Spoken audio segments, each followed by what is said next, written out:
But catching the perpetrators is just one half of it, right? The other half is, of course, holding them accountable, prosecuting, putting them in jail, and so on and so forth, right? Tama, ma'am. Alam ko na itong pinasok ko interview, very hard questions eh. Ma'am, ang minana ko, ma'am, nag-volunteer ako ha. Namimiss ko si Secretary Ronald, kaibigan ko yan. At saka hindi ko siya papaya. I like him to be proud of his creation niya kami when we were in college. Although mas matanda sa akin, mas senior si Sec Ronald. Ha? Ay, obvious naman, sir. So, ganito ma'am, I fully agree.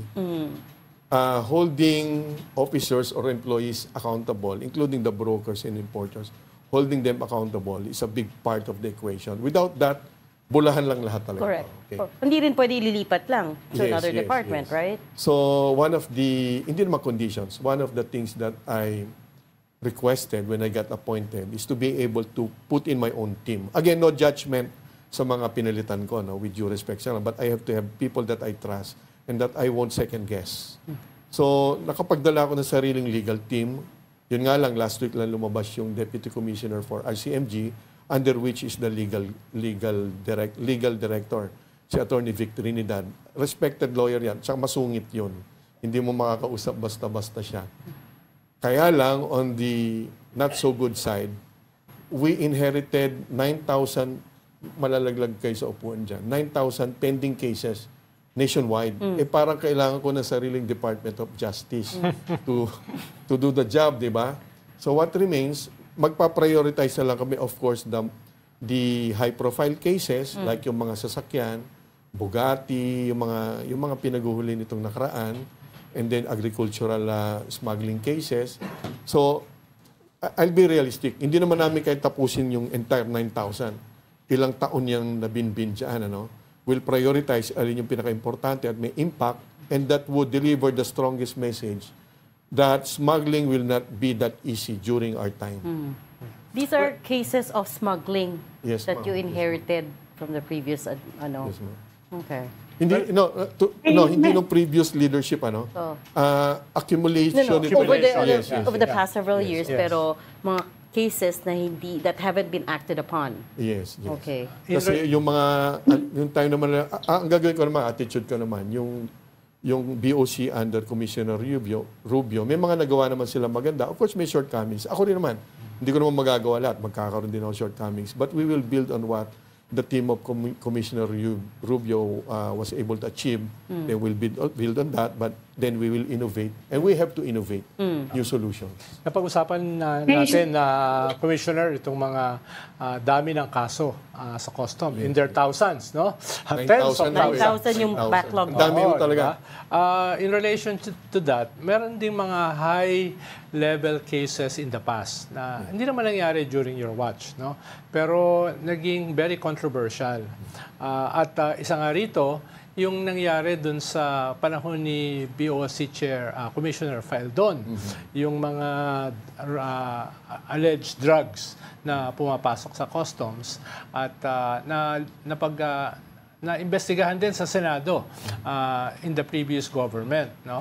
Ang medyo weird nga rito, kung sino pa yung nag-expose, siya pa yung nakulong. Si Guban, no? At Taguba. Taguba. He's the young broker, bata yun. So ang tanong ko, anong nangyari doon sa mga ganyang klaseng kaso? Halimbawa, yung mga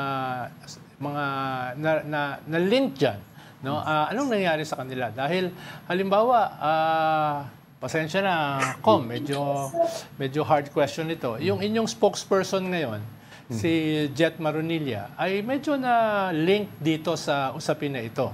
At hindi lang yon, ay dati siyang Assistant Commissioner for Post-Audit. Halimbawa, itong mga usapin dito sa mga sasakyan, usually mga issues yan ng post-audit. Diba? So, hindi ba makakabuti sa inyong administrasyon na yung inyong muka, yung inyong spokesperson ay nalilink dito sa mga high-profile cases na ito? At specifically, alam mo, dito sa issue dito sa mga sasakyan. Dahil post-audit, function. No? At siya ay dating... Post-audit means ikaw yung in charge of auditing. Bali, all transactions done by importers, we have the authority that within 3 years, we can still look into their books. Kapag may presumption of fraud, 10 years of their transactions can be So nasa revisited. prescriptive period is 10 years. Pag may Pero fraud, pag may fraud. presumption of fraud. Okay. So, Anyway. several things, Sec. Number one, with regard to what happened to the accountabilities, or that means cases that were supposed to be filed against those who were perceived or seen as responsible for the infractions or for the collusion, di ba? Hindi ko inaalibay, but dito natin makikita that the problem is more broad than the BOC environment itself. Pagdating, tatawid tayo sa justice system.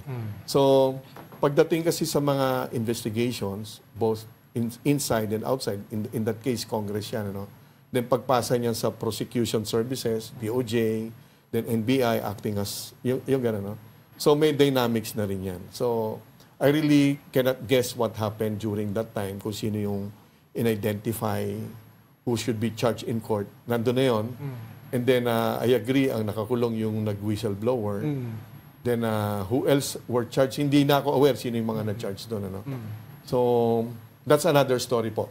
That's another story which requires tremendous ano po yan, talagang problema ng lipunan siguro na dapat pagtulong-tulungan. That's a more complicated and broader... Dahil kung hindi sila nakasuhan, naparusahan, hindi lang yung problema ng customs. Problema yun ng ating entire justice system. Yes. Yun po talaga. It's What we can do lang sa parte namin, alam naman na lahat yan, yung mga nahuli namin ngayon, even yung kaninang umaga, doon sa smuggling issue ng mga sigarilyo, ako mismo ang tanong ko, teka muna, ba't nakapasok yan? Baka naman nakaraan na naman yan sa ating puerto. Although hindi ko panahon yan, but I'm part of the institution already, I feel responsible also. Nakakaya sa bansa yun, to use the term. Huhuli natin, pero sa atin din pala lumusot. Well, not fortunately, but fortunately, a direct smuggling pala yan, as reported. Ibig sabihin, ship side. Which is a more bad news. Ibig sabihin, very porous nga yung ating mga puerto. 7,000 plus islands, What does so that many mean, ports. shipside? Hindi naglanding sa port yan, ma'am, ng legit port. So, yung barko na may laman ng smuggled items, containerized to, ha?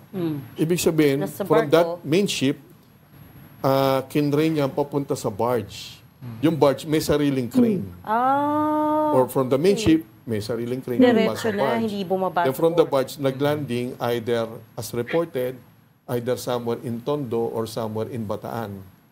Yung iba nga, hinuhulog na lang sa laot. Yun ang problema natin. Sa hatakin na lang yun. ganon. Yes, Halimbawa, yes, kung mga drugs yan, ihuhulog malaking na lang. problema natin. Tapos may babatak dyan. Kasi lucrative yung smuggling is lucrative. Yeah. So, quote-unquote, buti na lang, sigarilyo lang to. Kung drugs nga yan. So again, hindi sa BOC problem lang yung titingnan natin, that the entire border control system natin.